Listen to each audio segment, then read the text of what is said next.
everybody, it's Vanessa here, and I wanted to demo for you guys doing the hammer and chisel program that just launched. I'm doing it myself with my team and a bunch of my awesome customers and clients, and I have a couple people that are in the challenge group, myself included, that need some modifications due to old injuries or just aren't quite ready to go all out and need a little bit of an alternative or a modification.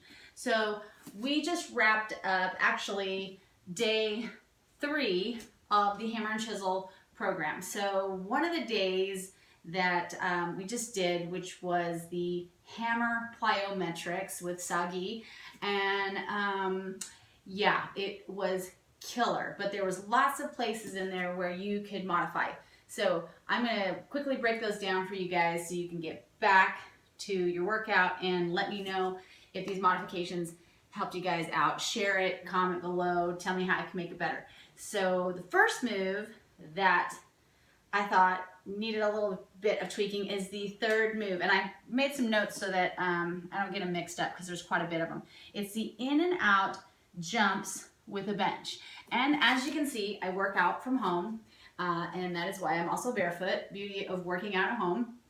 I have really high arches, and so until my Vivo bare feet come in for my birthday, I've been working out barefoot, which is fine. That may not be the right thing for you, but for me, it's perfect.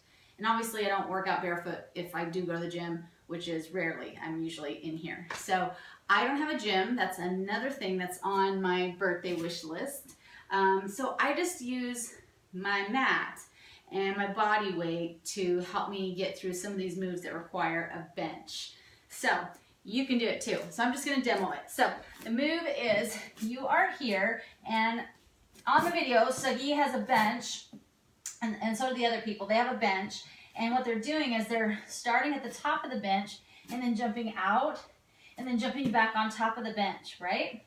So since I don't have a bench, I'm just going to use my mat as a gauge, and I've got 2 mats, so I'm just going to push one off to the side a little bit.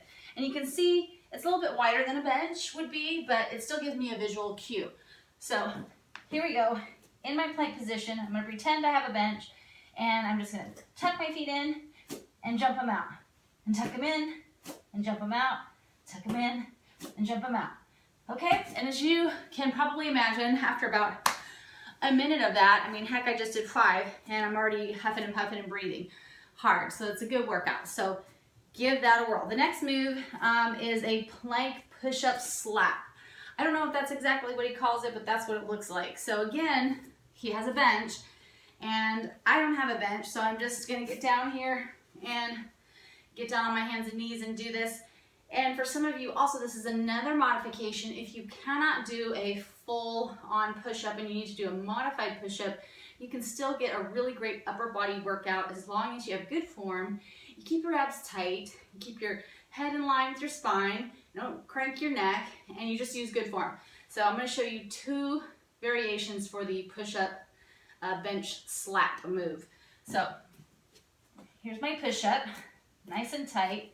I'm going to go down, just like Sagi does, push up, and then he slaps the bench. And you can also see the gal in the thing, she kind of does a little turn and slap, but if you don't want to crank your shoulder around, you could simply just do push up, reach, push up, reach. And again, you just want to keep your heels pushed back, your glutes tight, your abs tight. You want to crank your neck up or drop it down. You want to be a nice flat plank stance when you do that. So here's the other part of the push-up. If you need to go to your knees, which I often get about halfway and then I'm dying and I got to go to my knees. Knees are okay. So on your knees, twist your ankles if you need, or keep them straight. I kind of tend to twist my ankles together like a little pretzel. Here we go. Push up, out. Push up, out. And I just alternate my arms, push up, out, much like Sagi does in the program. And also you could probably do push up and you can slap it around like he did too, but it sort of throws me off balance, so I'm just doing it that way. So next move is the crazy horse. And again, you need a mat, a bench for this one, but not necessarily. If you have a mat, you can use this for visual cueing again. So until you get a bench, this will have to do. So in the workout, he starts at the top and he jumps off the bench and then jumps over to the other side. Crazy horse. So we're gonna call this crazy mat. So here's your mat. Jump in and jump and jump and jump and jump and jump.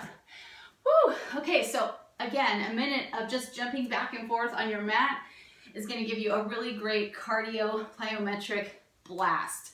You're gonna feel it immediately. So I'm super stoked when my bench finally gets here what that's gonna feel like, but in the meantime, give that a whirl. So the very close to the last one is just 2 more.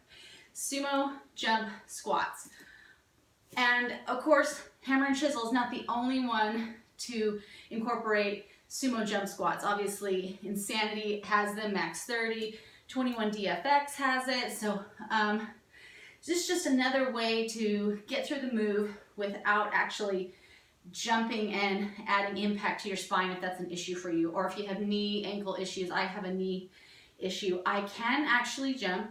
I am strong enough to do that, but sometimes I have to modify depending on how my joints are feeling or my back is feeling. So you may have to do the same. So he starts out in a deep squat, as you can tell in the video. And from here, he does a big jump, right? So that would be how it normally looks. But for us modifiers, we're gonna just stand here and slap, slap, and slap. And just by doing this, you're engaging the large muscle groups of your legs, you're keeping turned out, and you're definitely not allowing these knees to jet out over the toes, so you wanna protect your joints, your knees when you do that. And just do this motion until, woo, and don't fall backwards, until he says, obviously, stop. And then if you get strong enough, or if you have days where you just, like for me personally, I might get 2 or 3 actual plyometric squats before I have to stop and modify. Nothing wrong with modifying, people. Okay, last one is the alternating lunge, lunge, squat, move. And you've seen this again also in other programs like 21 Day Fix and Insanity. But we're doing it again in hammer plyo, and it is killer, because especially at the end of the workout when you're toast, like listen to me, I'm already dying. Okay, so in the workout it's lunge, lunge, squat, lunge, lunge, squat. So obviously if that gives you issues with your knees, or if it causes you any discomfort in your knees, or you're just not able to because of an injury, what I suggest is lunge, lunge, squat, lunge, lunge, squat. Taking good care to make sure that your core is tight and that your knees, again, do not crank over. You don't, none of this. I mean, seriously, you gotta have your knee behind the big toe. So as long as you're doing that, you're gonna be safe, you're not gonna get hurt, and you're gonna get a good workout. So that is the last move that I wanted to show you. So I hope that was helpful. I know I'm panting and crazy and out of breath and sounding like a mad woman, but it's because this is such a great workout. But for those of you that are just getting started with hammer and chisel, here are some really good alternate moves that you can utilize until you get strong enough or you're ready to tackle it full on. So in the meantime, I hope this was helpful. Have a great workout and get ready for the hammer and the chiz. Bye, guys.